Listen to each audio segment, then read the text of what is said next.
right? If we have a 2D domain, and we mesh it up,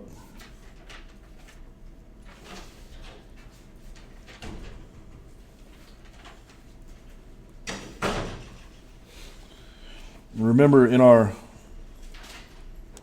finite element model, we have terms, or a term that looks like this. Right? It's a boundary term. So we're integrating over the boundary of the element in I Q ds. Okay. Well, what we really just need to evaluate this on is where the boundary of the element intersects the boundary.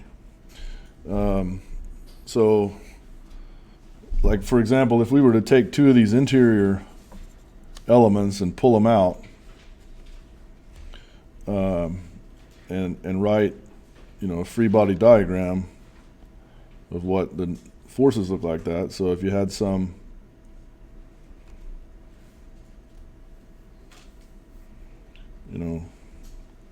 Q in here, well, on the other side of that, there's going to be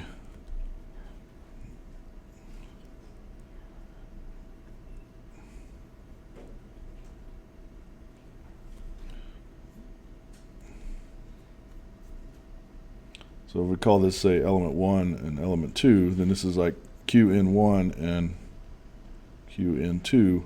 And those are equal and opposite, so they're going to cancel each other out, right?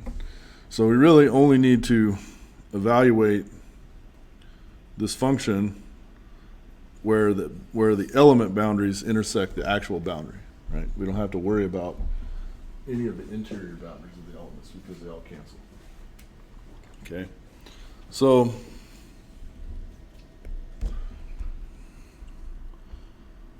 it turns out that when we need a little bit different shape functions because our shape functions are defined on the interior of the element, right? But now we need to evaluate a function not in 2 dimensions, right? It's not a volume integral, but it's a line integral. And what we'll see in just a second is that, along that line integral on the boundary, that the 2D shape functions, remember we developed them in terms of like a first order interpolant, they reduce to the 1D shape functions along of the same order. So the bilinear interpolation defined on the volume of the element reduces to a linear interpolation on the line or on the boundary. Okay. So if we had, for example, a triangle,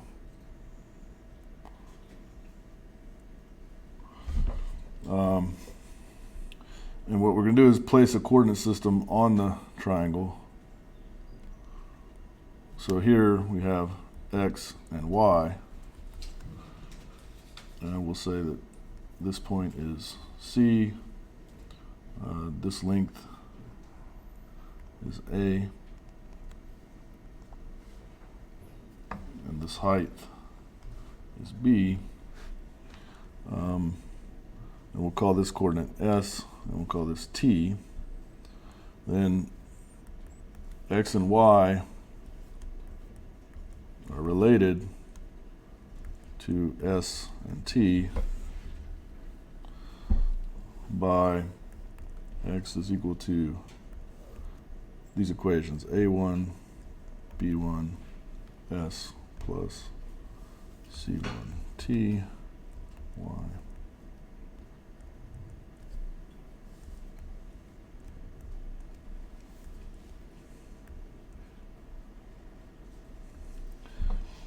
And we can basically then plug in x and y, known locations for x and y, and S and T for the 3 nodes, and then we'll have enough equations that we can solve for A, B, and C. So, for example, if we have this triangle, if this is node 1, 2, 3, this is x1, y1, x2, y2, x3, y3. Then the locations we would evaluate it at are, so at s equal to 0, t equal to 0, well that's x equals to x1, y equals to y1. At s equal to a, t equal to 0, and we have x is equal to x2, y is equal to y2, and if s is equal to c and t is equal to b, then we have x is equal to x3, y is equal to y3.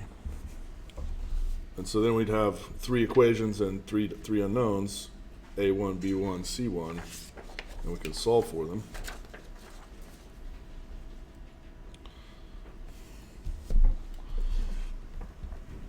So we'd have that x, s and t is equal to x1 plus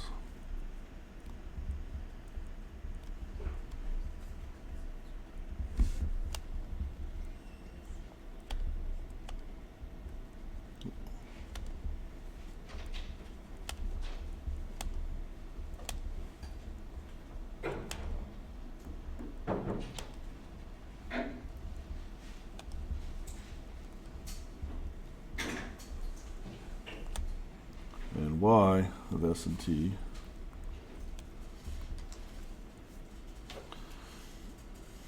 is equal to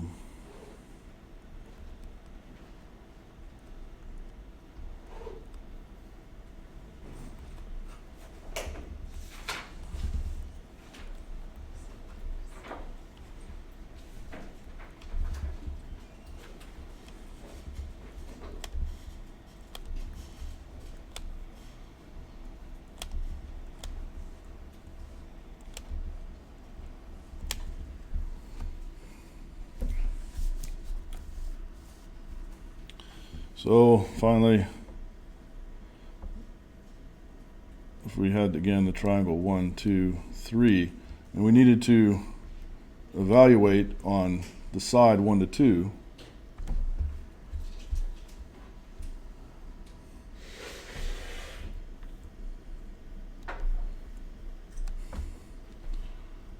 then we'd have a shape function in I of s is equal to ni of s and 0, and you'll recognize them. They are 1 minus s over a and s over a and 0.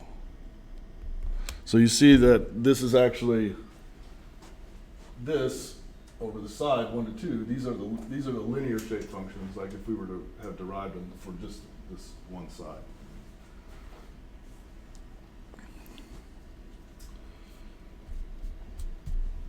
And so, basically for this triangle, we'd have qi is equal to the integral over side 1 to 2 nis qns ds plus the integral 2 to 3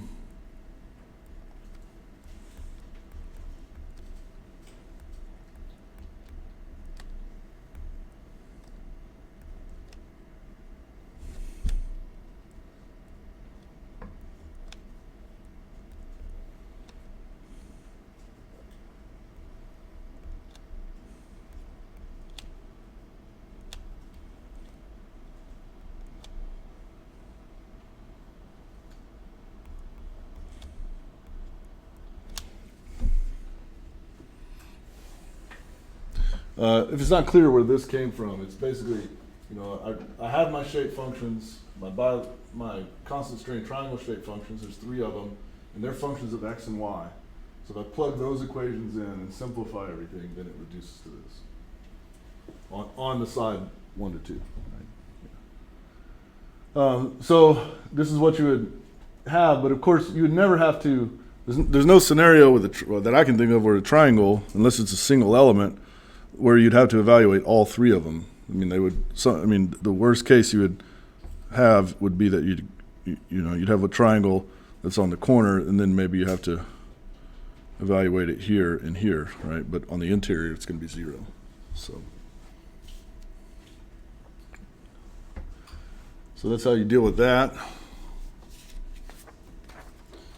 So then the last thing we got to talk about for 2D problems, and that's different than 1D, is how we assemble them. Right?